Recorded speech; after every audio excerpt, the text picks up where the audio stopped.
Hey, how's it going, YouTube? How y'all doing today? These animals finished eating their grain about 15-20 minutes ago. They're just standing around. So, yep. This is a pretty good sign that they're full. If they were hungry, they would have gone grazing already.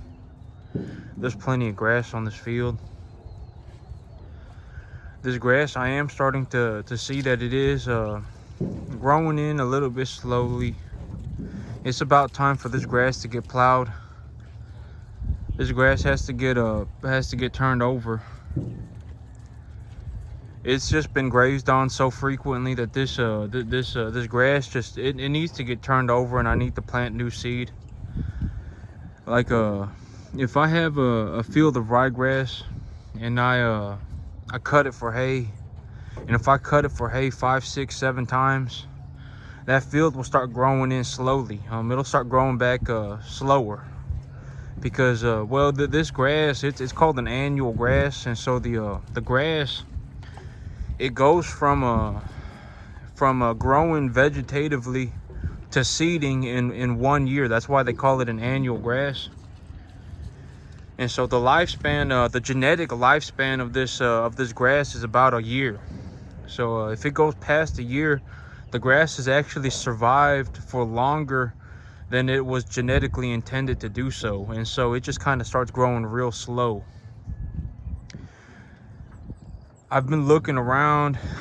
Well, okay, so on my front field, I got the Sudan grass germinating, that sorghum Sudan, and I'm starting to realize that there are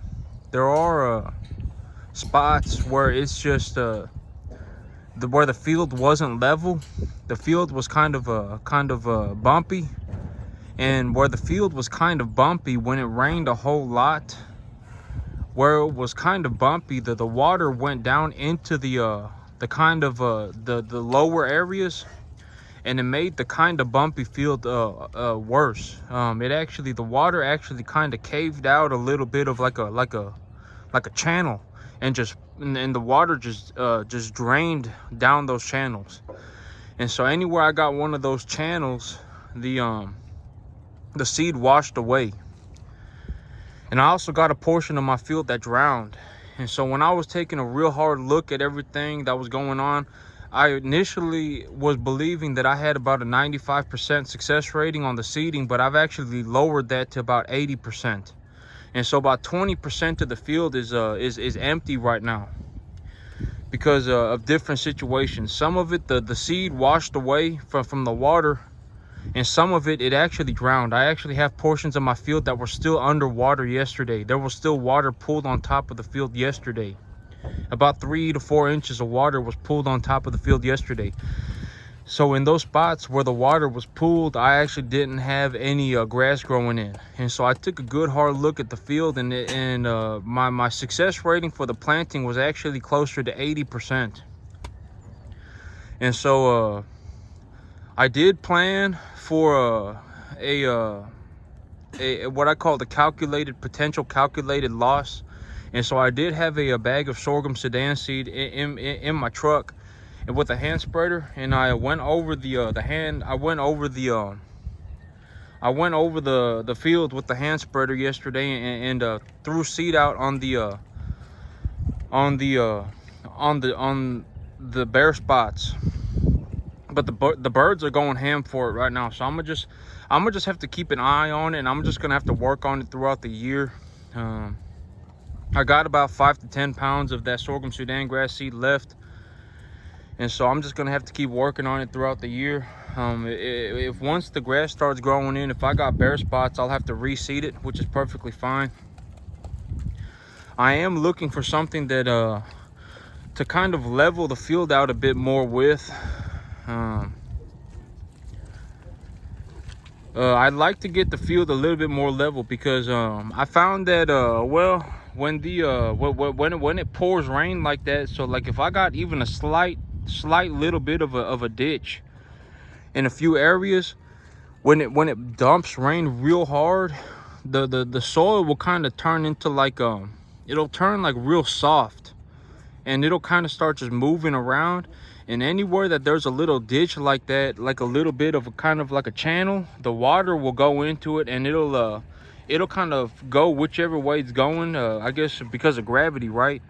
And so it'll go whichever way it's going, and whichever way it's going, it's gonna like carve out a little bit like a river system almost. And so it'll wash all the seed away in that channel. And so I'm looking for something that I can operate to level the field out a bit more. And I was taking a look at different things. Like if I got a chain harrow, I was looking at what's called the chain harrow. And a chain harrow is well, I can get a pretty good one for about $500. But my big thing is not the money, right? The big thing is I'm looking for the right piece of equipment to fix this, to solve my problem. And so I was looking at potentially getting myself a chain harrow.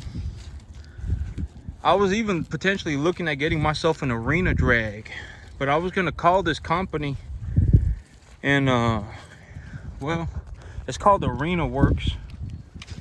I'm trying not to lose my footing here. The ground is still very wet. There's still water pooling on the ground. And but it's called Arena Works.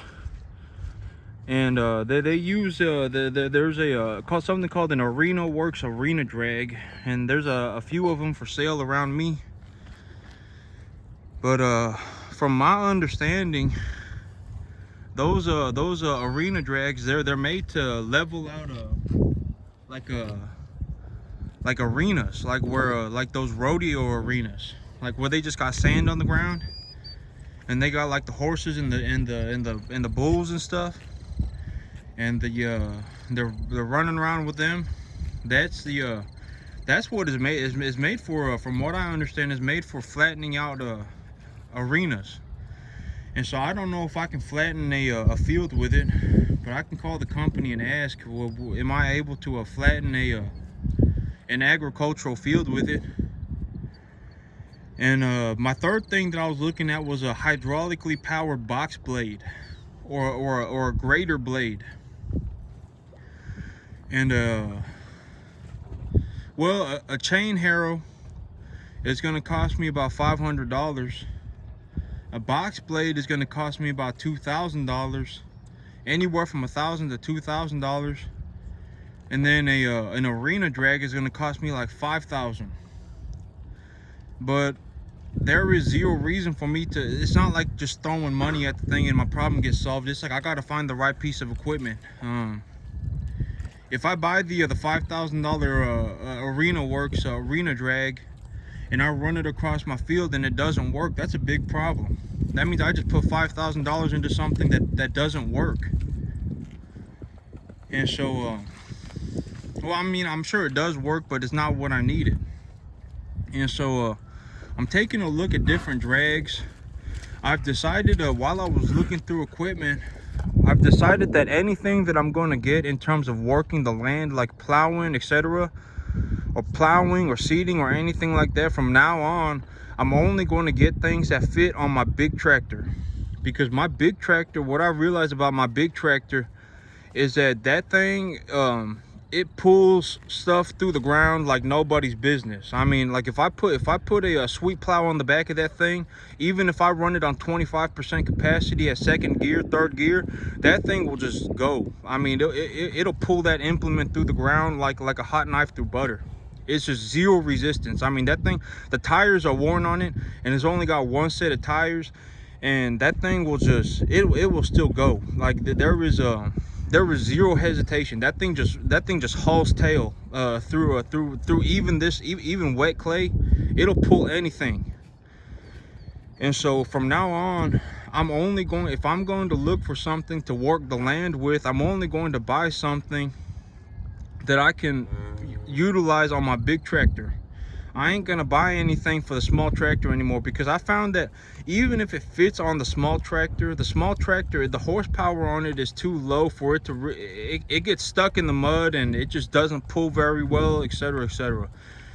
And so I'm gonna get things to utilize on my big tractor. And so, but things for the big tractor cost more money.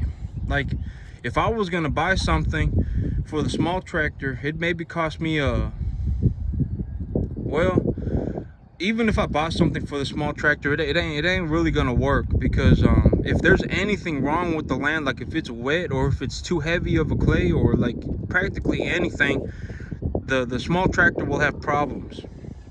And so even if it costs half as much or a third as much, it ain't. I would rather go and spend $2,000 on a real heavy duty large piece of equipment to work the land with and have it work than spend $700 for a smaller piece of heavy duty equipment that doesn't work. And so even if it costs me an extra $1,000, I'd rather get something for the big tractor. And so I need to find what I'm going to utilize in terms of so right now I got a sweep plow. I got a sweep plow to do some basic plowing. Like if I was just going to run through this field real fast and just get everything pulled up out of the ground, I would do it with a sweep plow. But once I sweep plow it, my what do I do after I sweep plow it and the clods are sitting on the soil, just sitting on the surface? What do I do then is the big question. So after I sweep plow it and the clods have been broken up and the big clods are sitting on the top of the soil, what implement do I utilize to break those clods up and then even the land is what I'm looking for. And so as of right now, I think my big idea is that I'm gonna get myself some kind of a harrow with a roller on it, or I can get myself a hydraulically powered cultipacker. Or potentially I may be able to do this with a box blade that has some rippers on it. And so those are the things that I'm looking at right now. I don't think that a chain harrow is going to be my solution. That's my thing. A chain harrow, the $500 solution, I don't see how a chain harrow is going to break up 1 foot diameter clods. Like if I were to run through this, like if I were going to run through this in my head real quick, if I ran through this field with a sweep plow and I hit that sweep plow at about 6 inches into the soil and I drug the thing across the ground, what'll happen is that the clods that come up off the ground will probably be about 1 foot in diameter. There'll be these big old clods. They'll be like these big old pieces of soil. And if I got big old pieces of soil like that, I don't see how a drag harrow is gonna break those clods up. And so, and I don't really want to get myself I don't want to have to buy 2 implements. Like I don't want to have to buy myself a hydraulically powered disc as well as a hydraulically powered cultipacker, because if I do that, it's going to cost me way too much money. It's going to cost me like $5,000 to $7,000. And so I don't want to have to do that. And so I'm like, you know what if I got myself like okay, so if I ran this through in my head, I hit this field with a sweep plow. If I hit it with a sweep plow at about 6 inches down, the clods that come up out of the ground will be about 1 foot in diameter. So let's say I'm sitting on this field and I have a whole bunch of 1 foot diameter clods. How do I break those clods up while also pushing the land flat? And I think that the answer is either a cultivator with a cultivator with a roller on it, or some kind of a drag harrow with a roller on it, like an arena drag. But I don't know if an arena drag is built to run through clay soil. And so I think that those are my solutions as of right now. If I got myself a cultivator, like not a sweep plow, but a cultivator that had some had rollers on it, that may do the trick. So a cultivator with some rollers on it may do it, but also a box blade with rippers on it may do it too. If I had a box blade that had a set of rippers on the front of it, that may also break up the clods and push the ground flat. And so well, I'm looking around the market right now, and I'd like to get this problem solved for about $2,000.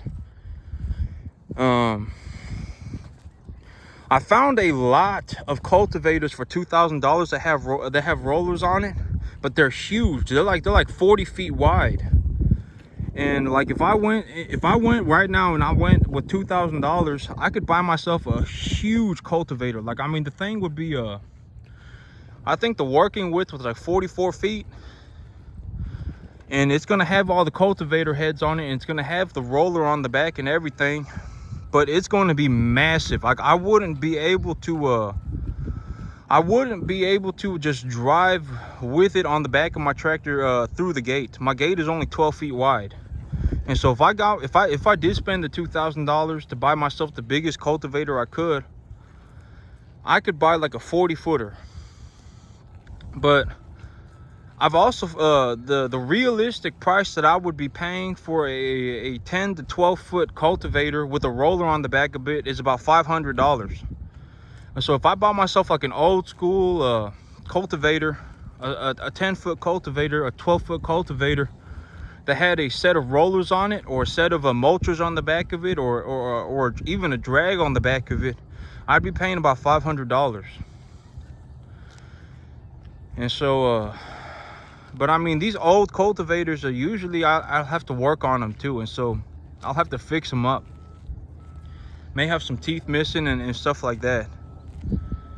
And so that's what but pretty soon here, it's going to be time for me to plow this field up. I can tell that the grass is kind of growing in a little bit slower. It's just been grazed on too much, and it's time for the grass to go to seed and just die off.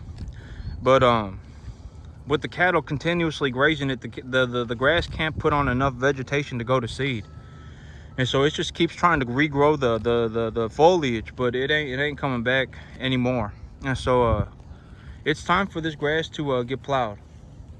And then I'll have to plant Pro Millet back here. But when I plant Pro Millet this time on this big portion of the back of the field, I'm going to look to flatten it better, and so that I don't get these dips and ridges where the water will channel through and it'll wash my seed away.